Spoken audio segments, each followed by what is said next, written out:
don't seek it out. It's not like I'm like, hey, I'm going to go get fentanyl. No, you go to your dealer and whatever they have. Sometimes it's fentanyl. Sometimes it's carafentanyl. The fact that Garrett Sheppard is alive at all is a miracle. Garrett struggles with several different mental conditions, including ADHD. He started using meth at a young age, and pretty soon, it didn't matter what kind of drug he took, he couldn't live without them. Sheppard has a long list of felonies on his record and tried to complete suicide multiple times. I hated myself for so many years. I had just a deep-seated hate. Every time I would try to do something, I never followed through. Never followed through anything in my life.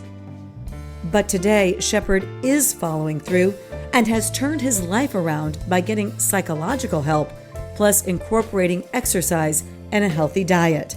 Now, he's helping others who are hard to love, which is the name of his program, find their way to recovery. So we do 3 days a week strength training, 2 days a week of yoga. All we ask for with our program is you go to 3 of those things. Well, Garrett, thank you so much for joining me today. I am fascinated by your story. I learned about it through another guest on my podcast, Jeff Johnston, who runs Living Undeterred and is going on a national tour. And I know you got involved with that as well. But I just can't wait to hear more about your personal story. It's amazing to me that you're actually here talking to me right now. Thank you. I do appreciate it. And it feels surreal to be able to actually be talking at podcasts or to even be able to be a part of the tour like that. I feel, a little imposter syndrome comes in and then it goes back to positive. But well, you have a story to tell. Can you talk a little bit about when you first started? I know you have, and we often talk about mental health and addiction. And is it the chicken and the egg, right? Does the mental health come first, or does use of substances cause mental health issues? And I think both can be true. I do agree that both, because even when I grew up, I had a really good upbringing and, just tried drugs and enjoyed it. Where did you grow up? And what kind of upbringing did you have? So both my parents, until I was 14, I had both of them, and I'm the oldest of 9 kids.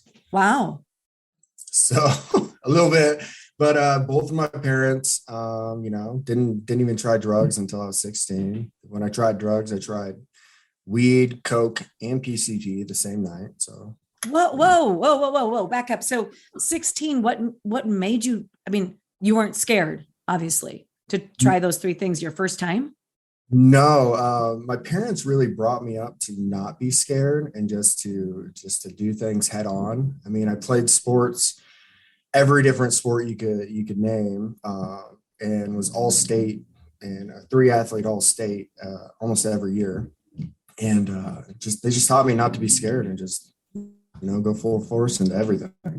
Bringing it, to my own personal experience with my daughter Emily, she placed in state on the balance beam. Now that's a risk taker, right? She was an athlete too.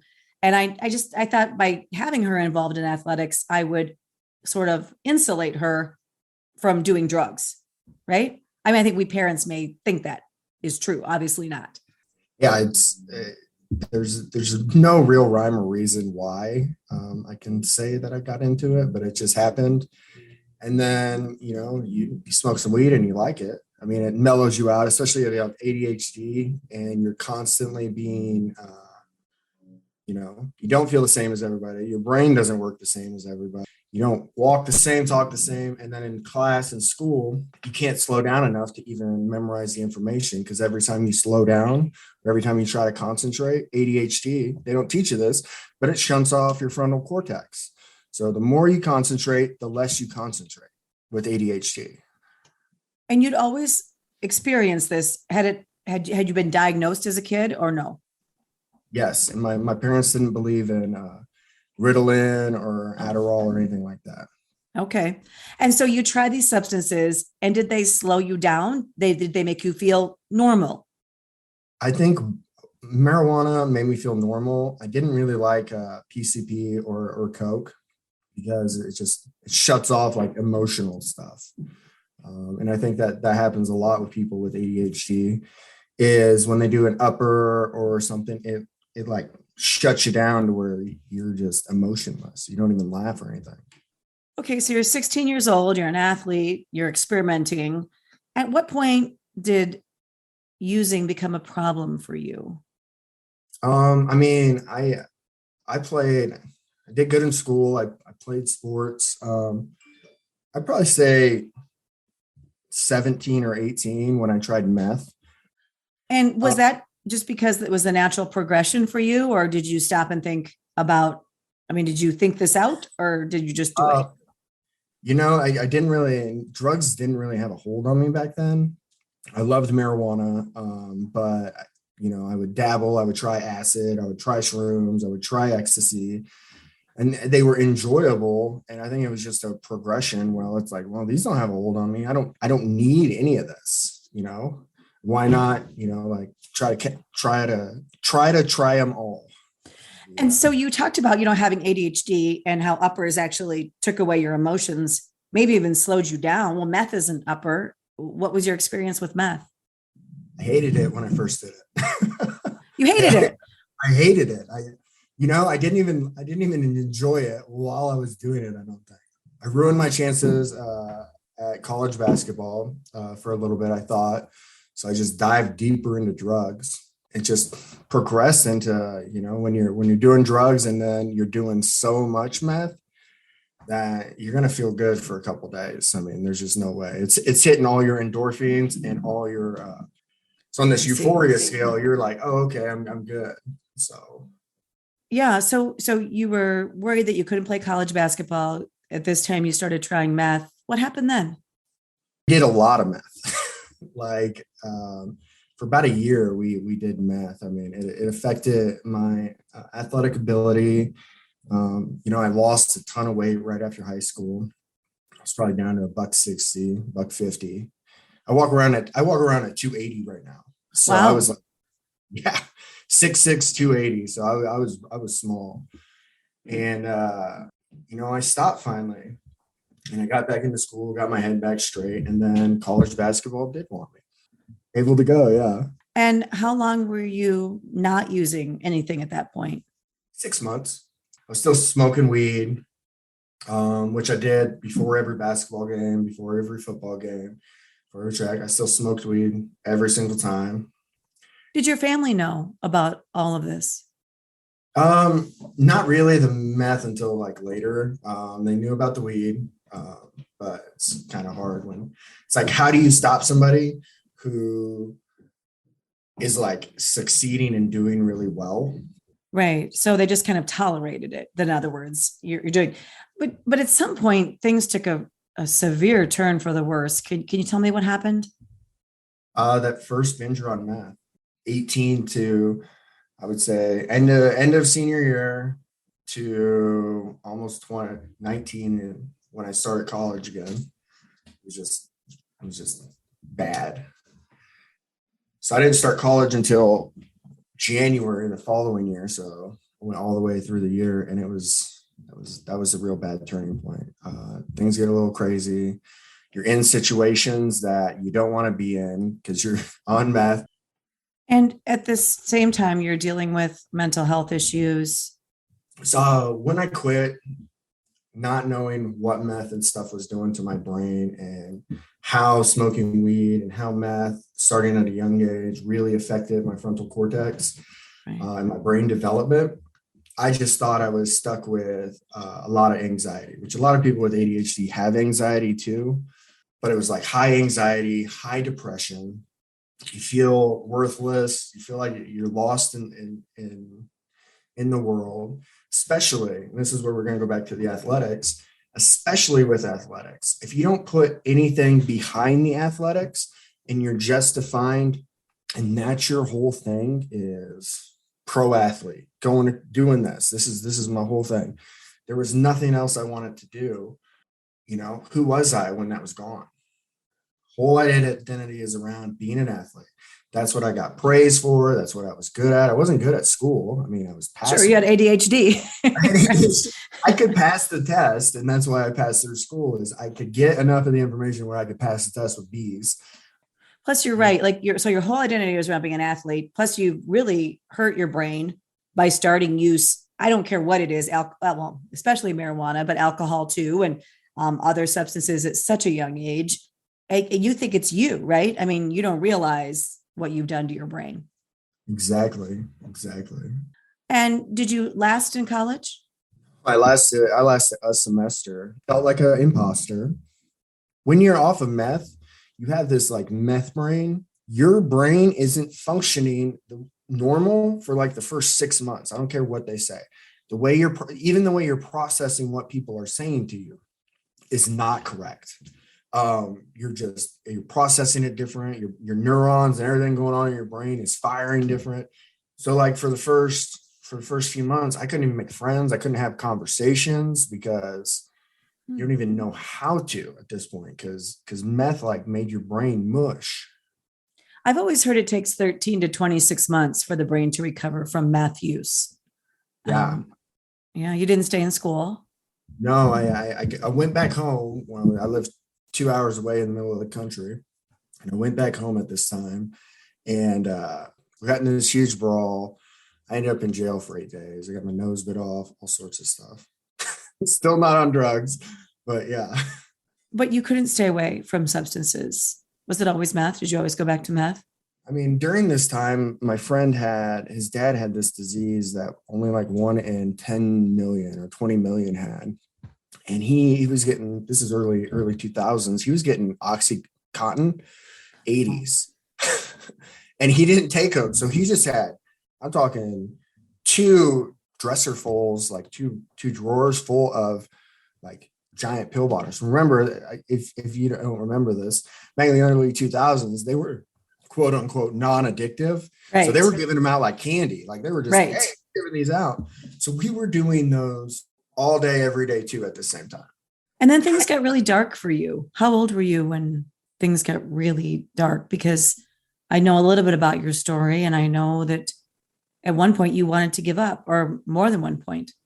A lot of one points I wanted to give up. It got really dark. I would say probably mid-20s. How old are you now? 35. Early 20s. I still had life in my eyes. I still was trying. I left and I quit meth and I had stayed off for a few years, but I was still dabbling in a little heroin. I was doing a lot of weed. I was selling so much weed during this time. Like until I went to prison at 27, I was selling weed and pretty much doing all sorts of hallucinogens, heroin, every single prescription drug that you could think of. Could you hold a job or were you just selling weed to live? I could never hold a job ever. And yeah, so can you explain, do you know why why you were using so much? At some point it wrapped my identity as that was who I was. It became my identity. Well, now I'm getting praise as, selling weed. I can make money. I can do something I enjoy. And so it's just. So that's how you're surviving. Why did you go to prison? Selling weed. Selling weed. Okay. So just distribution. And did you get any help in prison? Did they give you treatment for addiction in prison? Oh, that's a joke. That's such a joke. Right. It's sort of a rhetorical question because I just think that that's where we're really failing people in this country. We're happy to arrest people who are suffering from substance use disorder and lock them up, but we don't offer them any help. I went to drug court. So I got put on drug court. I wrote a request letter to drug court and they sent me to prison to make an example out of me. And then I got out and I had to do drug court. What was drug court helpful though? I do think drug court has its successes. What I'm talking about, did you get help when you were sitting in prison? I think there is potential behind it. When I was in there and I was going to the counseling, me and the counselor had a really, really good talks. I thought drug court was, I passed with flying colors. I did it quicker than anybody else has ever done drug court, but I just finally buckled down. I didn't like prison. And well, I don't think you're supposed to enjoy prison, but you didn't get. Really do. They like, really? I swear, you would be surprised at how many people. And drug court, you were an A student in drug court.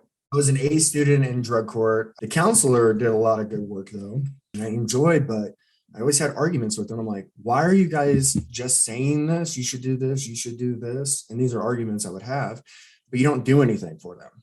You don't show them how to do this stuff. You don't show me how to get my credit right. You don't show me, you're saying to work out, you're telling all these people how much benefits. You're not telling them why it benefits them. You're like, Did you relapse after getting done with drug court, getting out of prison? yeah. So I was with somebody and through the whole thing, through prison, and that somebody I found out was cheating on me while I was working 60 hours a week. So I'm working at this time, mind you, because you have to. I'm working, making $20 an hour in a small Missouri town. The other life take me back real quick. Started using meth. Yeah, because I was 27. I moved to Phoenix. Got away from Missouri. I started doing drugs and partying. I was like, I got to get away. I'm going to kill myself. Moved to Phoenix again and became a pro MMA fighter. What a twist. And broke my back in practice. Doctor prescribed me 180 oxycodone 30s, IRs, 90 Vic 10s, 120 of the Blue Xanax, and 60 milligrams of Adderall. That was my dose for the month. Did the doctor know that you had addiction issues? No, why would I ever tell them that? What year would that have been, do you think? 2014. So this is still when they were freely prescribing all of these pills. And you probably were in pain. I was in a lot of pain. I broke my T12. So I was 2-0 pro. I was doing really good. And all of a sudden my hopes and dreams are crashed again. And they tell me I'm going to be on these painkillers for the rest of my life. Anybody knows with painkillers, first month it lasts the whole month. Second month it lasts almost the whole month. Third month it lasts half the month. And then you're doing heroin. I'm going to tell you this, it's a lot cheaper to get heroin or fentanyl than it is to get painkillers. Was fentanyl ever a drug of choice for you? Yeah, we're getting there. We're there right now. I was trying to hurry and get to that part. Well, you don't have to hurry anything, but I'm just fascinated. It seems like you have 9 lives to me. So when I was out in Phoenix, I was making really good money. I was working at a place and I had no goals. I was making almost $100,000 a year in my mid-20s. No goals, no hopes, no aspirations, no nothing. And when you have that money and you don't have a plan or you don't have goals, you just spiral back down. I mean, you're going to have nothing. You talked about the painkillers, the pills, going to heroin. We started to talk about fentanyl. Yeah. Were you seeking out, were you buying fentanyl patches or what were you doing? I mean, I did fentanyl patches back in the day. I've had a few friends that died on them when I was younger. A couple that did die on them years ago. It was nothing like the people just dying almost every other day now. Right. Were you worried about dying? No, you can't kill a cockroach is my thought process. Well, this is the thing. People don't understand why someone would seek out fentanyl because now it's widely known, how deadly it is and how dangerous it is. You don't seek it out. It's not like I'm like, hey, I'm going to go get fentanyl. No, you go to your dealer and whatever they have. Sometimes it's heroin, sometimes it's fentanyl, sometimes it's carafentanyl. Usually they're cutting their fentanyl with heroin, so it still shows up as heroin, but you're getting fentanyl. So you don't know whether to do 1 capsule, 3 capsules, just the dust in the capsule or what in your spoon. You don't know what to do. Did you ever overdose? Yeah, multiple times. Multiple times. Yes. But how did you live? Luckily enough, my friends had seen me do CPR on a lot of different people. I learned it when I was younger. My sister drowned in front of me when I was 6. And so I learned how to do CPR at a young age. And so I had to do CPR and they'd seen me do it. And because I'd been in a lot of situations, I've walked into houses and someone's ODing on the couch and other people are frozen. They don't know what to do. And then I have to jump in there and I'm doing CPR for 20 minutes straight. So I just decided that I'm going to empower the people around me. They saved my life with it. They did CPR for 10 minutes and Narcan me. It's lucky that there was Narcan available. Thank God. Yeah. I want to go back a second though. You said that your sister drowned in front of you. She was 2. I was 6. So she was 2. So do you think that trauma, that's incredible trauma as a child. Do you think that contributed? You now, and only because 2 years ago, it was summer of 2020, and I was in a pool. All of a sudden, we heard screaming. Me and a couple girls were drinking, not heavily. We just had a drink, and all of a sudden, there was screaming, and there was a family that was having like a birthday party for the kids. None of them were drinking. They were all playing with the kids. I swam. I don't know what came over me, but I swam over, and the little 3-year-old drowned, and I had to do four times through and blew into his mouth, and he came back to life. He was a black baby, and it was a whole thing. It was on the news. The parents they called me, but I had a PTSD episode over it. I was crushed. I couldn't go to work for 2 weeks. I was shaking. I was like I cried and cried and cried. I called my mom. It was like I was back in that moment, and I had to go to therapy over it. Because when she explains to me, I really just want to know why my body's doing what it's doing. What's going on? And she was telling me, look, when that happened, the fissure in your brain highlighted, and it shot through, and it shot every reason and dropped your chemicals in your brain back to that day when you were 6 years old and your sister died in front of you. Now, you were too young to probably feel feelings, but back in that day, and you dropped you into that spot, and then your body's fighting to get out of that back to its normal homeostasis. So your body's fighting with itself while it's stuck in this moment.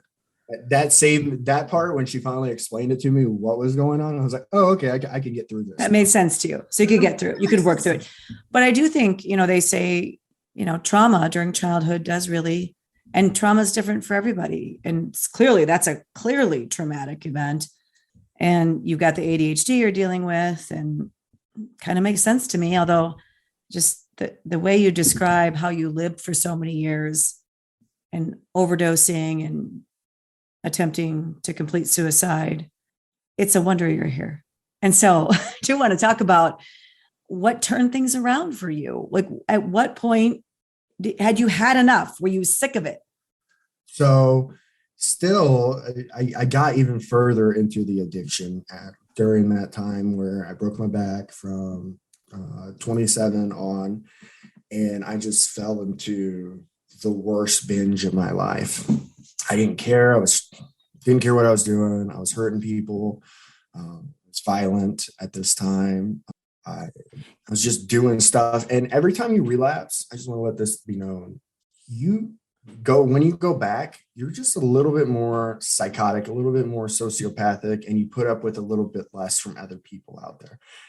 Let's talk about the other people around you, or those adjacent to the person who's addicted. I think it's so hard for us. I think we want to think that we can really swoop in and make a difference, or convince somebody not to do something, or, as a mom, there's so much placed on mothers and fathers too, parents, I think especially mothers. But I came to realize, like with my daughter, she was only 21, but I can't control another human being. And as much as I loved her and still love her, I mean, it wasn't enough. I couldn't rescue her. I couldn't, and obviously I didn't get to her on time, but I don't know. How do you, when you look back now, and I'm sure you heard a lot of people, how do you think about that now? Well, when I would get sober on and off, I felt like I owed them something in the beginning before I would relapse or something. I felt like I was an addict. I felt like I've missed time. I have to make it up. I have to do this. Oh my God, I have to do this. And I was always going out to the other people, and not dealing with my own dark, my own demons, my own, greedy, shameful, my stuff. And every time, I would end up empty-handed because, I missed so many birthdays. I missed holidays. I wasn't invited to birthdays. I wasn't invited to weddings. I wasn't invited to be out because I was an absolute liability. There's no telling what state of mind Garrett's going to show up in, and he's not going to act like he doesn't do drugs. So in that moment, that's when it shifted. Is I started self-care and doing me. I started prioritizing me, because I do enjoy giving. When I started healing myself, and that was the second time I went to prison, was I got out of prison actually 2 years ago, in April. What did you go to prison for that time? Oh my God, everything, like 9 felonies. 9 felonies? What I'm, happened? I'm a 9-time felon.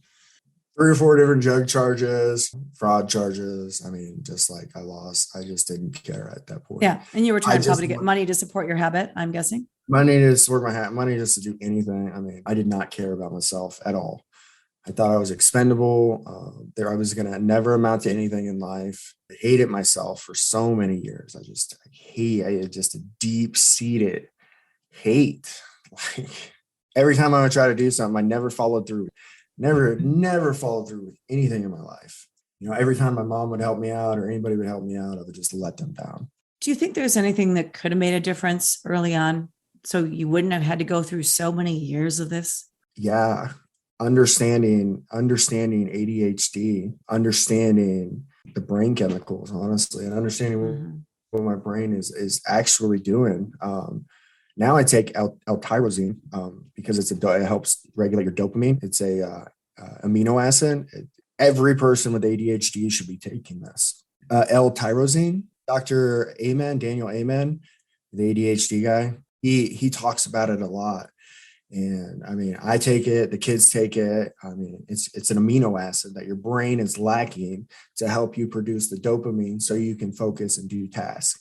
Don't take the other stuff. Don't take legal meth. Take that, and in a week or two, you're going to feel fantastic. Sometimes I take it twice a day. I took it about an hour before I got on this podcast with you, just so I could focus more. Right before I went to prison and I got sober, finally got a job, got my teeth fixed, but I completed the first thing I ever followed through on in years was I completed 6-week yoga, daily yoga thing. Yeah. And I religiously every day. It was the first thing, and it seems so small, but it was like one of the biggest moments in my life. And I was like, I can do this. I can do this. As a journalist, I did a story about a drug court that's using yoga as offering it to people in drug court, these yoga programs. And people I talked to said it really helped. Trauma-informed yoga. So you get out of prison in 2020. Here you are talking to me in 2022. What were you able to do when you got out of prison? And I know it's so hard because, first of all, I know you say you've been in recovery and you didn't use before you went to prison, but you still have the aptitude for that, right? I mean, there's still the potential. And then you have multiple felonies on your record, which makes it hard to do anything. Find a place to live, get a job, anything. So you have so many strikes going against you. Like society is not set up to support people who have this disease of the brain. You made your own way. Tell me what you did. Well, I hated myself off my first felony in 2010. And I hated myself more having that first felony and thought my life was over at that time than I ever did have being a 9-time felon. I'm not proud of myself. But when I stopped using it as an excuse and a victim of my own choices, I'll never get a good job. Oh, I'm gonna be stuck doing this. Oh, I was like, you know what? I was like, you know what? I'm just gonna do it. I'm just gonna make my own way. 2020 came around, and I'm gonna let you know this: all the people who have had, they haven't had to really go through a lot of bumps and survival mode.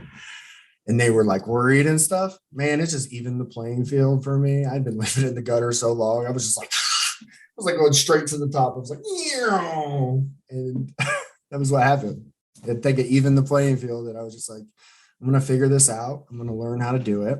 And I got out and I was like, you know what? I'm tired of these programs. I'm tired of these treatments. And I hated treatments at this point because they didn't really help anybody. You're getting all these treatment answers. You're not telling me what my brain is actually doing. You're not telling me why my body's responding a certain way. And I wanted to figure that out myself. What's going on with the brain? Why my brain is responding a certain way. And when I found out that doing meth or heroin, you're creating such a neural pathway, such a super highway in your brain. So I did drugs for so many years. My brain is hardwired for drugs. My body is normal. My body is homeostasis. My body's mood, the stability is wired for drugs. And when I found that out, I was like, oh, well, how do I fix it? But when I found out why, that's when I felt free, because now I could fix it. Wow. How did you fix it? Fitness and nutrition. Brown University study found out that people working out, lifting weights, not doing cardio, lifting weights for 12 weeks, 3 days a week for an hour, can rewire their brain to where 90% stay clean or sober a year or longer. The study stops at a year. Another one, Harvard University did one on PTSD, where hypervigilance, 12 weeks again, 3 days a week of heavy strength training, taking people from high levels of PTSD down to low levels of hypervigilance. I was like, that's cool. But then I was like, as you're reading about brain chemicals and stuff, I was like, serotonin, you get serotonin, dopamine, endorphins. Well, the serotonin is your mood stabilizer. It's what stabilizes your mood. It's what helps you sleep. It's what helps sex. It's what, when you're on meth or heroin, you destroy those receptors, especially in your gut. It's there, everything's off. Your dopamine receptors have been overworked, so they're not working. Your serotonin receptors are bouncing back and forth, so they're overworked. But all your serotonin's in your gut, 95% of it. So when I was like, okay, so if you get your gut in check, because we're eating all that shitty food after we get sober, you see it, everyone blows up like 20 to 40 pounds. But if you can get your gut in check, you can stabilize your mood quicker than if you weren't.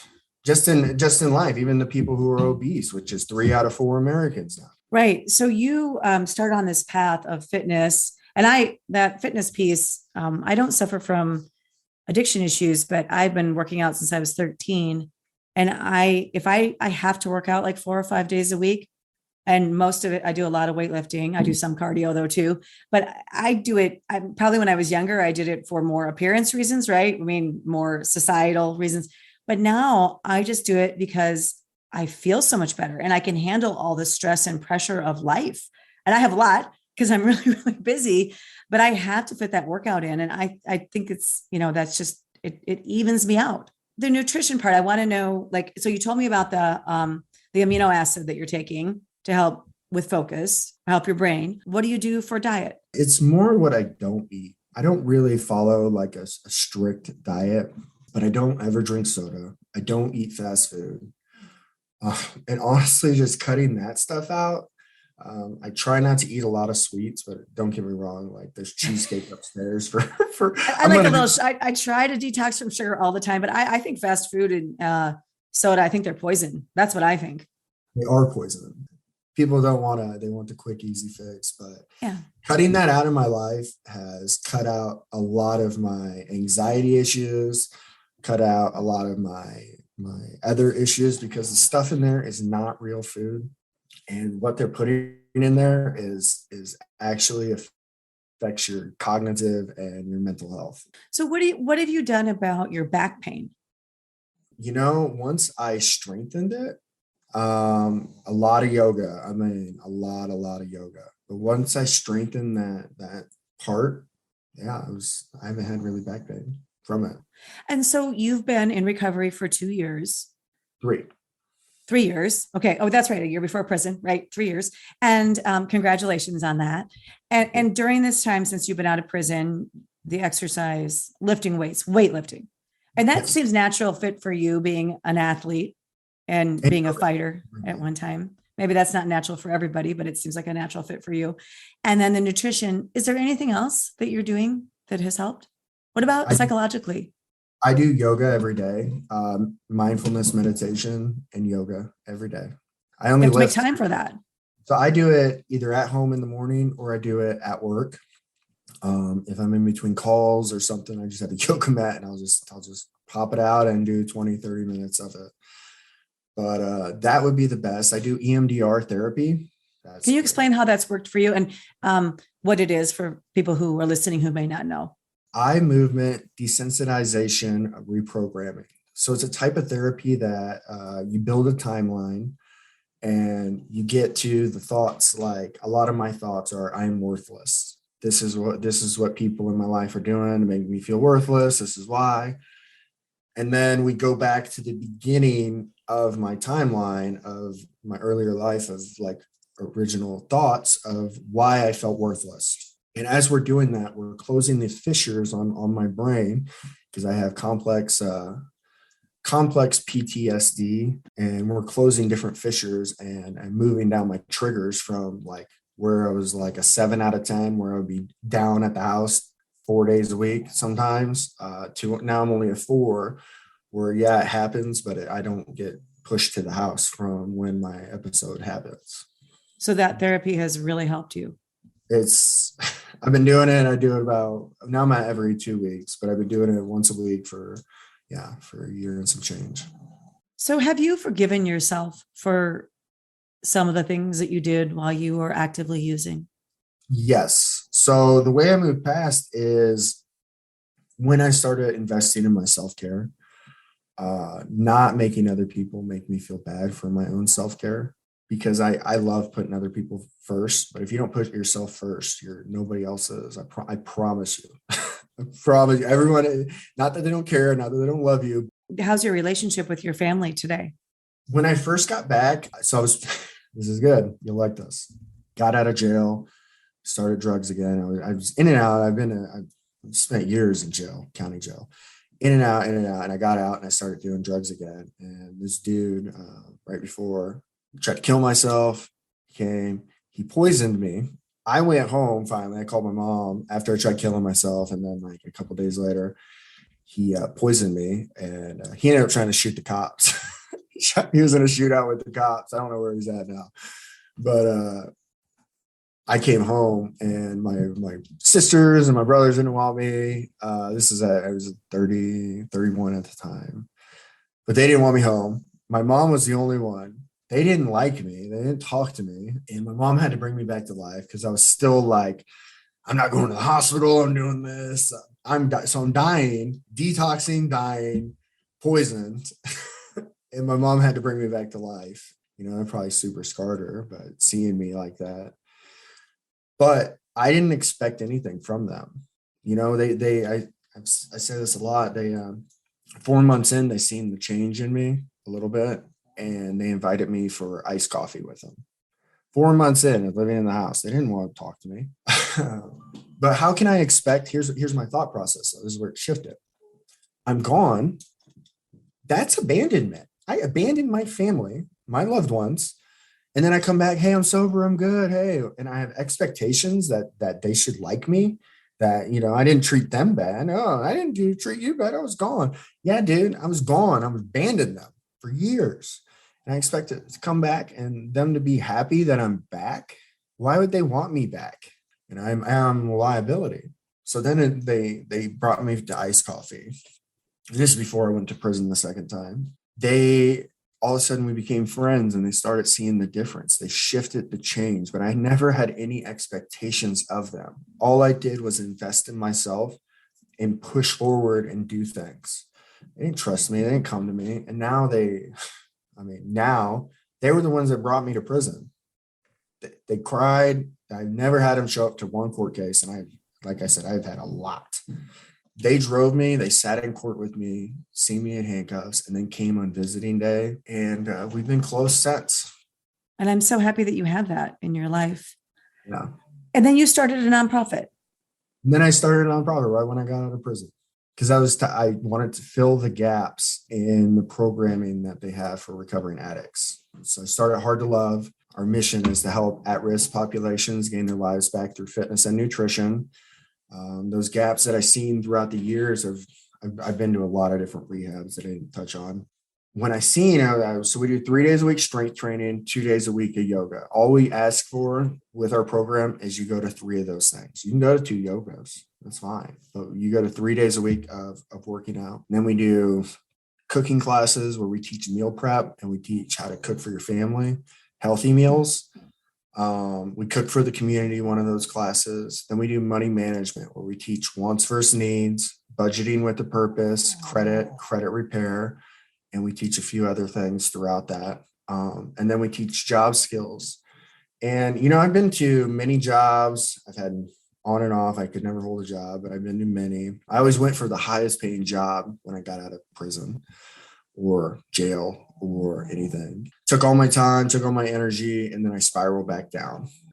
When I finally found that doing things for a purpose, getting a purposeful job and understanding what finances I actually need to bring in, that's why it's set up for the cooking, money, the job. Because until you know how much money you need to have, is it 18 an hour? Is it 25 an hour? You don't know. You're just fish swimming. How many people have been through your program? Last year, 24 graduated. This year, we have 32 in it. And how was your success rate? The first year, it was about 35% success, maybe 40. It was low, but when I went to other agencies and other programs, and they said that anything above 25%, usually people's programs end at like 30%, like 25 to 30. But being competitive and being myself, I want to be at 50% success, and I want 50% for my for the other nonprofit that I work with, Dads with a Purpose, Transitional Living. Does this helping other people and helping other people go through your program, or helping the Dads with a Purpose, does that help you? Does that give you purpose? It gave me full purpose, understanding and being able to help others hopefully get back to their families, to not be away. I mean, you said your daughter died. You know, I've had 12 friends since 2020 die from overdose. One of my good friends, Grace, she was in jail. I mean, me and her probably talked every week for a year, 2 years. She was calling me, and I had her in a program up here, but she lived in Missouri, and the judge denied it because all Missouri programs are so overflowing that they can't take other people. She got out, and within a week she died. Are you concerned about relapsing at all? Do you have any concerns? I mean, I say this and I pray it never happens, but my fiance could leave me, stuff could collapse, things could happen. You know, once I finally broke those chains in my brain, there's just nothing. I know what that road does every single time. And I know that if I ever went down it, I would definitely die or I would kill somebody. Pain or death. That's where it leads. That road leads to pain or death. One of the, or both. Exactly. All it is destruction. You know, my life is better every single day. My day every day is better than the last. I wake up, I get to do cool stuff. I get to have these cool conversations. I mean, yeah, that's wonderful. I'm amazed. I'm amazed by your story, and I wish you the best of luck with all of your endeavors. And I really think that it's such an incredible thing that you found the key to your recovery, and it's being super healthy. I mean, and it's taking care of yourself psychologically as well. And I just want to congratulate you on your willingness and efforts to help others in the same way. Thank you. It's exciting. All right. Well, thank you so much for joining me today. Thank you, ma'am. Thank you for listening to this latest episode of Grieving Out Loud. Check out my blogs and connect with us online at emilyshope.foundation. And if you're enjoying the podcast, please consider giving us a positive review. Until next time, wishing you faith, hope, and courage.